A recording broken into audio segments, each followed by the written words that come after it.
नमस्कार, good morning. सुबह 8 बजे के समाचारों में आपका स्वागत है। मैं हूं पूजा पांडे। समाचारों में सबसे पहले नजर डालते हैं आज की हेडलाइंस पर।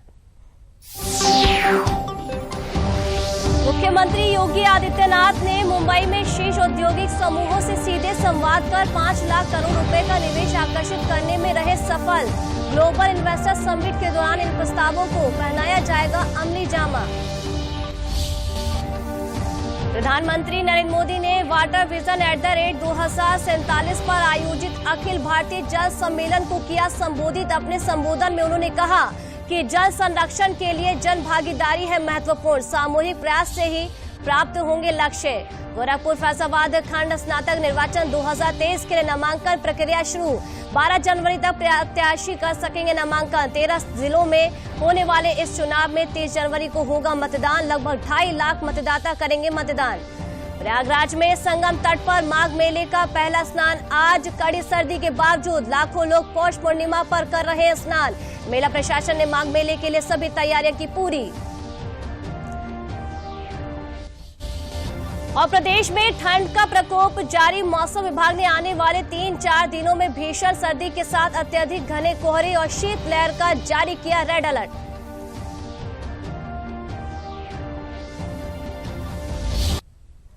और अब खबरें विस्तार से। मुख्यमंत्री योगी आदित्यनाथ ने प्रदेश में निवेश को लेकर मुंबई में शीर्ष औद्योगिक समूहों से सीधे संवाद में 5 लाख करोड़ का निवेश आकर्षित करने में सफल रहे। 2 दिवसीय दौरे के दौरान मुख्यमंत्री के साथ 2 दर्जन से अधिक औद्योगिक समूहों के प्रमुखों की मुलाकात के दौरान निवेश प्रस्तावों पर सहमति बनी। प्रस्तावों को असली जामा पहनाने के लिए 10 से 12 फरवरी तक आयोजित होने वाली यूपी ग्लोबल इन्वेस्टर समिट 2023 में औपचारिकता पूरी की जाएगी, जहां रिलायंस इंडस्ट्री के मुखिया मुकेश अंबानी ने पूरे उत्तर प्रदेश में 5G इंटरनेट कनेक्टिविटी पहुंचाने और आर्टिफिशियल इंटेलिजेंस की मदद से गांव तक बेहतर स्वास्थ्य सेवा पहुंचाने में रुचि दिखाई है। इसी दौरान आदित्य बिरला समूह के चेयरमैन कुमार मंगलम बिरला ने नोएडा में कन्वेंशन सेंटर की स्थापना के लिए सहयोग मांगा है, जहां मुख्यमंत्री योगी आदित्यनाथ मुंबई में फिल्म जगत के प्रतिनिधियों ने उनसे भेंट की। इस अवसर पर अपने संबोधन में मुख्यमंत्री ने कहा कि फिल्म उद्योग ने कला एवं मनोरंजन के क्षेत्र में योगदान देने के साथ ही समाज को एक नई दिशा प्रदान की है। कला एक ईश्वरीय वरदान है। सकारात्मक भाव से देखने पर फिल्मों का राष्ट्रीय एकता एवं सामाजिक एकीकरण के लिए बहुत बड़ा योगदान दिखाई देता है। फिल्मों ने देश में हिंदी भाषा के विकास के लिए अभूतपूर्व योगदान दिया है।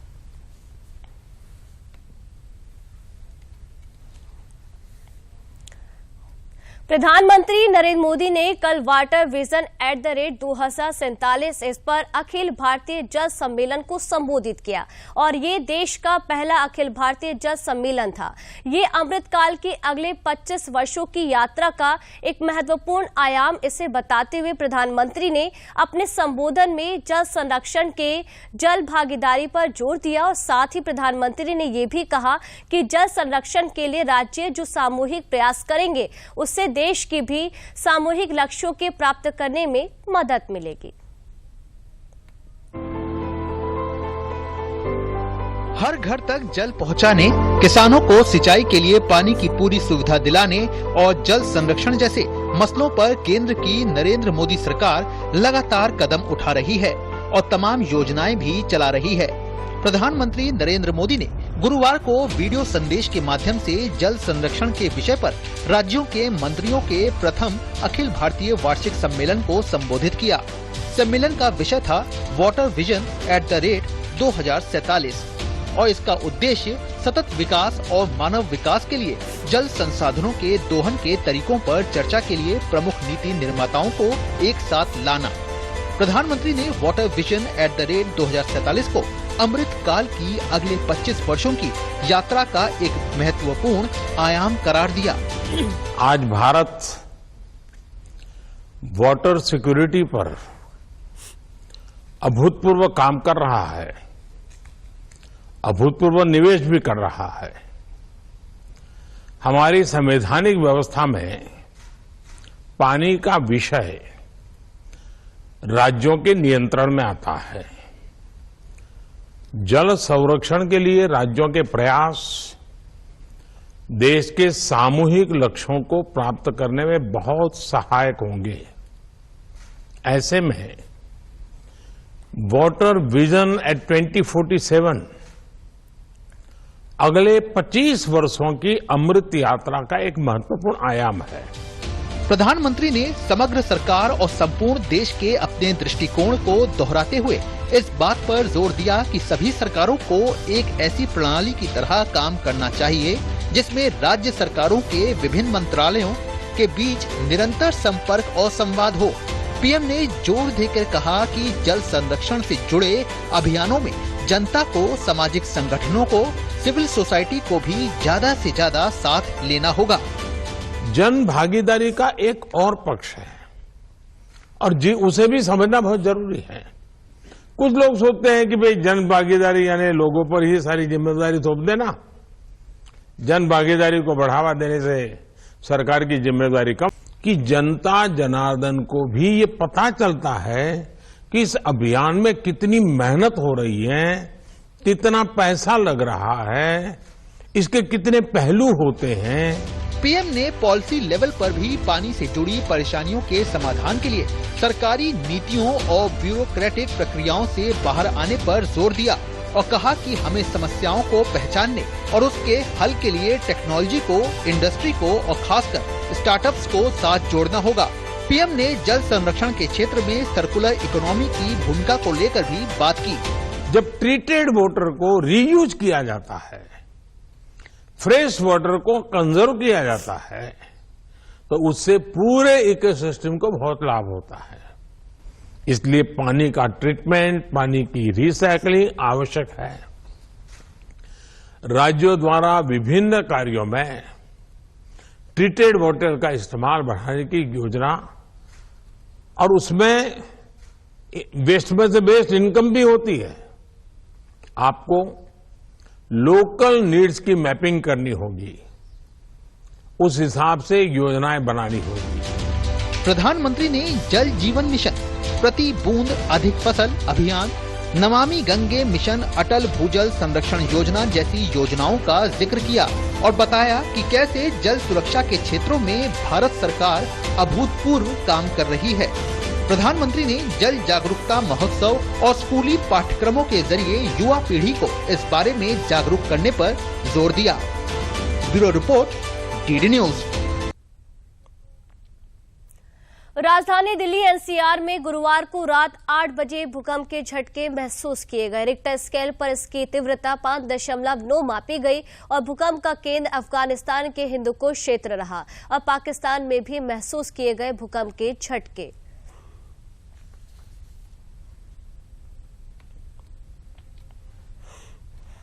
गोरखपुर फैजाबाद खंड स्नातक निर्वाचन साल 2023 के लिए नामांकन की प्रक्रिया गोरखपुर आयुक्त न्यायालय कक्ष में 5 जनवरी से शुरू हो गई, जो 12 जनवरी तक चलेगी। नामांकन की प्रक्रिया प्रतिदिन सुबह 11 से लेकर दोपहर 3 बजे तक चलेगी। स्नातक निर्वाचन क्षेत्र के तहत आने वाले कुल 17 जिलों से 2,49,000 मतदाता अपने मत का प्रयोग करेंगे। 13 जनवरी को नामांकन पत्रों की जांच की जाएगी। 16 जनवरी को नाम वापसी और 30 जनवरी को मतदान होगा। मतगणना 2 फरवरी को गोरखपुर में होगी। सभी 17 जिलों में 321 बूथ बनाए गए हैं। गोरखपुर के अपर जिलाधिकारी वित्त एवं राजस्व राजेश सिंह ने बताया है कि प्रशासन द्वारा नामांकन के लिए सुरक्षा व्यवस्था आप देख रहे हैं पीछे समय सारणी लगी हुई है। पूरा तिथियां दृष्टिगोचर हैं, उनमें 5 से लेकर के 12 तक नामांकन होना है। 13 को संवीक्षा अर्थात उसकी स्क्रूटनी होनी है, नामांकन प्रपत्रों की जांच होनी है। 16 तारीख तक कोई भी व्यक्ति जिसने अपना नामांकन प्रपत्र जमा कर दिया है, नियमानुसार वो नाम वापसी है। 16 तारीख के सायंकाल 3 बजे के बाद ये डिक्लेयर हो जाएगा कि कितने लोग वास्तव में चुनाव में कैंडिडेट हैं। ये इसका मतदान 30 जनवरी को प्रातःकाल 8 बजे से 4 बजे तक। ये जो गोरखपुर फैजाबाद स्नातक निर्वाचन क्षेत्र है, इसमें कुल 17 जनपद हैं और कुल 321 मतदेय स्थल हैं। पोलिंग सेंटर जिसको कहते हैं, पोलिंग बूथ कहते हैं। 321 पोलिंग बूथ हैं और लगभग 2,49,000 मतदाता हैं। देश के सबसे बड़े माघ मेले की शुरुआत प्रयागराज में आज से हो गई है। माघ मेले का पहला स्नान पौष पूर्णिमा आज है। कड़ाके की सर्दी पर आस्था भारी है। लोग गंगा, यमुना और अदृश्य सरस्वती में डुबकी लगाकर पुण्य लाभ अर्जित कर रहे हैं। इस बीच प्रशासन ने माह भर चलने वाले इस मेले के लिए पर्याप्त इंतजाम पूर्ण कर लिए हैं। कल्पवास और स्नान के लिए विशेष प्रबंध किए गए हैं। मोक्ष की कामना के लिए कल्पवास किया जाता है। मान्यता है कि कल्पवास से आध्यात्मिक शक्ति प्राप्त होती है।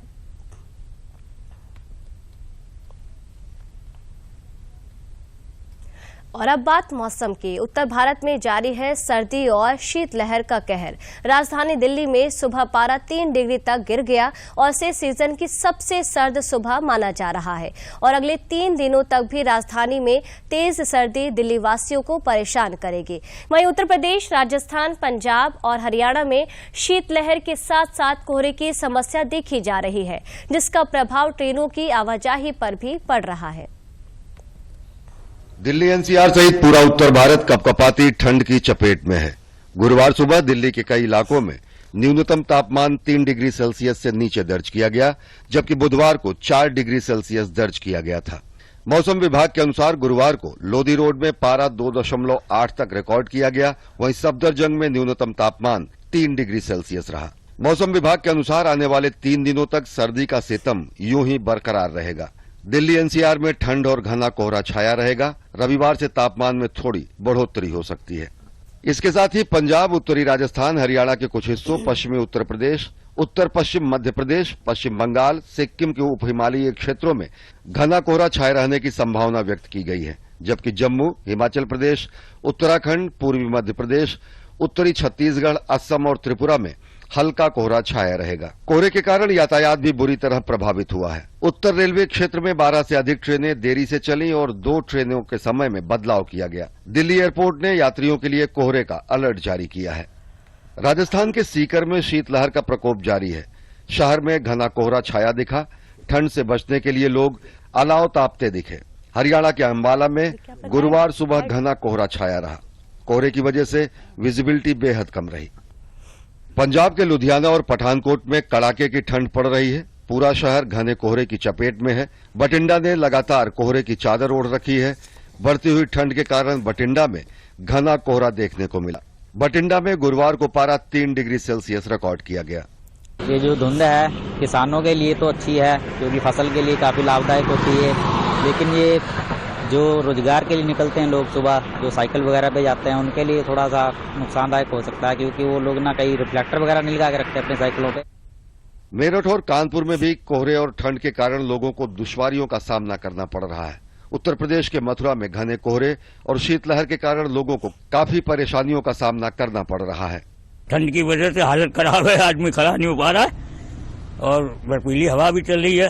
काम करने में हाथ काम नहीं करते। बहुत ठंड है भाई, इतनी ठंड है हाथ पैर सुन रहता है, बहुत दिक्कत हो रही है। बिहार की राजधानी पटना में घने कोहरे के कारण दृश्यता का स्तर काफी कम हो गया है। लोगों को इसके कारण दिक्कतों का सामना करना पड़ रहा है। मध्य प्रदेश की राजधानी भोपाल में भी काफी कम दृश्यता रही। यहाँ लोगों का जनजीवन ठंड के कारण प्रभावित हुआ है। धरती का स्वर्ग कहे जाने वाले कश्मीर में 40 दिनों तक चलने वाले चिलाई कलान की खूबसूरती हर तरफ देखी जा सकती है। यहाँ बड़ी संख्या में पर्यटक सुबह के समय जमी हुई डल झील को देखने के लिए खींचे चले आ रहे हैं। राजधानी लखनऊ में गुरुवार को मौसम का मिजाज मिला जुला रहा। 10:30 बजे के बाद धूप तो खिली, लेकिन बर्फीली हवाओं के सितम से राजधानी में लोग कांपते रहे। दिन भर धूप होने के कारण दिन का पारा 3.8 डिग्री बढ़ा, लेकिन रात के पारे में 1.3 डिग्री की गिरावट दर्ज की गई। अनुमान है कि आज कोहरा हो सकता है और साथ ही न्यूनतम तापमान में थोड़ी गिरावट आएगी। इस समय पश्चिमी विक्षोभ की सक्रियता बनी हुई है। आज भी बर्फीली हवाओं से राहत नहीं मिलने का अनुमान है। राज्यसभा सांसद भारत सरकार में सहकारिता एवं उत्तर पूर्वी क्षेत्र के केंद्रीय राज्य मंत्री BL वर्मा ने पूर्व राज्यपाल और मुख्यमंत्री बाबूजी कल्याण सिंह की स्मृति में बदायूं में मूर्ति का लोकार्पण कर एक विशाल जनसभा को संबोधित किया। उन्होंने कहा कि बाबूजी नेता नहीं बल्कि जननायक थे और समाज के लिए जो योगदान दिया उसे कभी भुलाया नहीं जा सकता।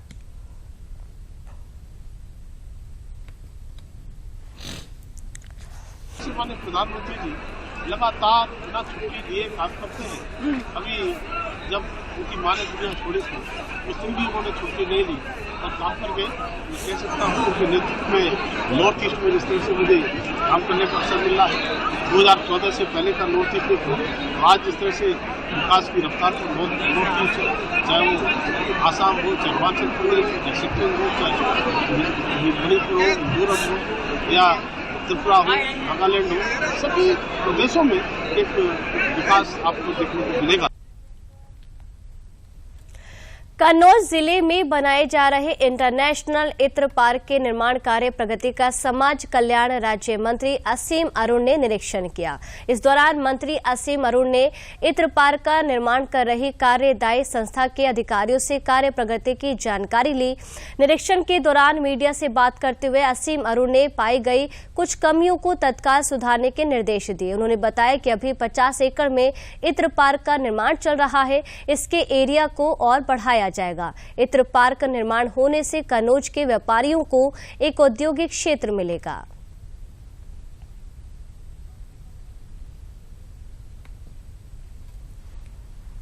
उद्देश्य ये था कि इत्र पार्क का काम जल्दी पूरा हो, लेकिन साथ साथ जो प्लानिंग में नियोजन में बहुत सारी कमियां छूटी हुई हैं उनको दूर कर रहे हैं।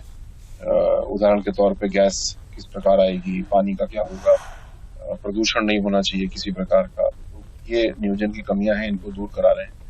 और कोशिश ये है कि हम लोग जल्दी से जल्दी इत्र पार्क को चालू करें ताकि कन्नौज के इत्र के व्यापारी जो आना चाहते हैं इत्र पार्क में उनके लिए मार्ग प्रशस्त हो। साथ साथ पानी का जो प्रवाह होगा, गंदा पानी जो निकलेगा, उसका परीक्षण होना जरूरी है कि उसको प्रदूषण के लेवल के अंदर रहे, बल्कि कोशिश ये हो कि कोई पानी यहाँ से बाहर जाए ही ना, सारा का सारा पानी साफ हो जाए।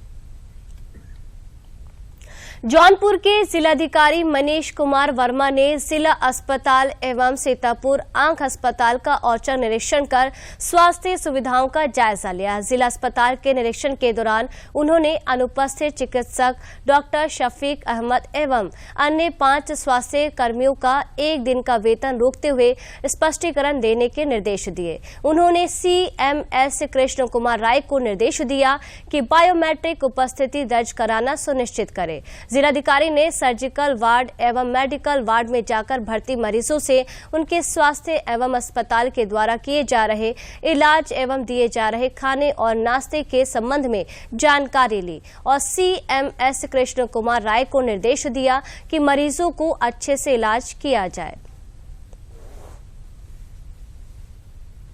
अस्पताल का औचक निरीक्षण मेरे द्वारा किया गया और डॉक्टर्स की उपस्थिति और वहाँ पे जो मरीज हैं उनको क्या सुविधाएं दी जा रही हैं ये औचक रूप से चेक की गई। तो ठंडी का मौसम देखते हुए अलाव और बाकी सारी व्यवस्थाएं तो थीं, कुछ डॉक्टर और कुछ नर्सेज जो एब्सेंट थी उनकी एब्सेंट मार्क की गई है, उनसे स्पष्टीकरण लिया जा रहा है।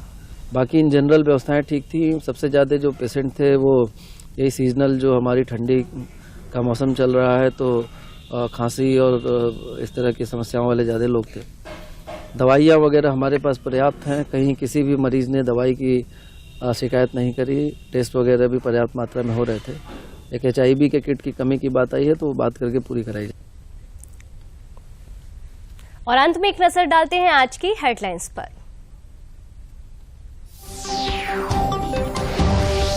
मुख्यमंत्री योगी आदित्यनाथ ने मुंबई में शीर्ष औद्योगिक समूहों से सीधे संवाद कर 5 लाख करोड़ रुपए का निवेश आकर्षित करने में रहे सफल। ग्लोबल इन्वेस्टर समिट के दौरान इन प्रस्तावों को पहनाया जाएगा अमली जामा।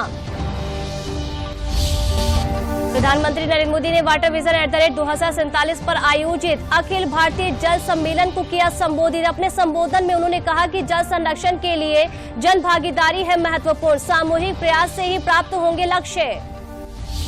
गोरखपुर फैजाबाद खंड स्नातक निर्वाचन साल 2023 के लिए नामांकन। प्रयागराज में संगम तट पर माघ मेले का पहला स्नान आज। कड़ी सर्दी के बावजूद लाखों लोग पौष पूर्णिमा पर कर रहे हैं स्नान। मेला प्रशासन ने माघ मेले के लिए सभी तैयारियों की पूरी की तैयारियां। और प्रदेश में ठंड का प्रकोप जारी। मौसम विभाग ने आने वाले 3-4 दिनों में भीषण सर्दी के साथ अत्यधिक घने कोहरे और शीतलहर का जारी किया रेड अलर्ट।